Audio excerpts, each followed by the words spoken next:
بسم اللہ الرحمن الرحیم۔ صحیح بخاری حدیث نمبر 53۔ عبد القیس کا وفد جب حضرت صلی اللہ علیہ وآلہ وسلم کے پاس آیا تو آپ صلی اللہ علیہ وآلہ وسلم نے پوچھا کہ یہ کون سی قوم کے لوگ ہیں یا یہ وفد کہاں کا ہے؟ انہوں نے کہا کہ ربیہ خاندان کے لوگ ہیں۔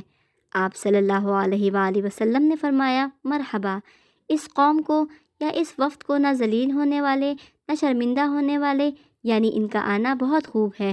وہ کہنے لگے، اے اللہ کے رسول، ہم آپ کی خدمت میں صرف ان حرمت والے مہینوں میں آ سکتے ہیں کیونکہ ہمارے اور آپ کے درمیان مضر کے کافروں کا قبیلہ آباد ہے۔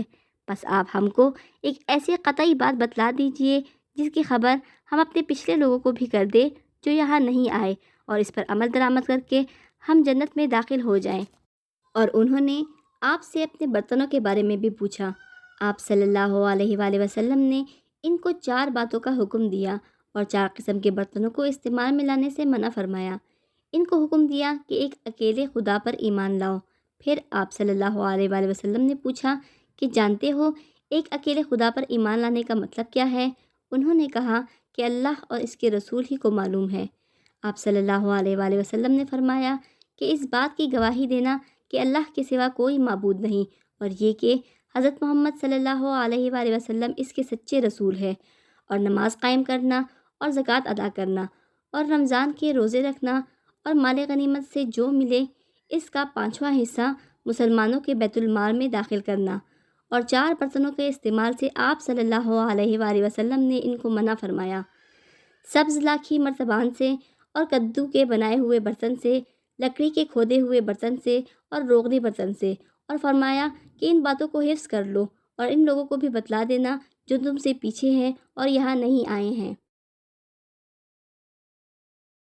صحیح بخاری حدیث نمبر 54۔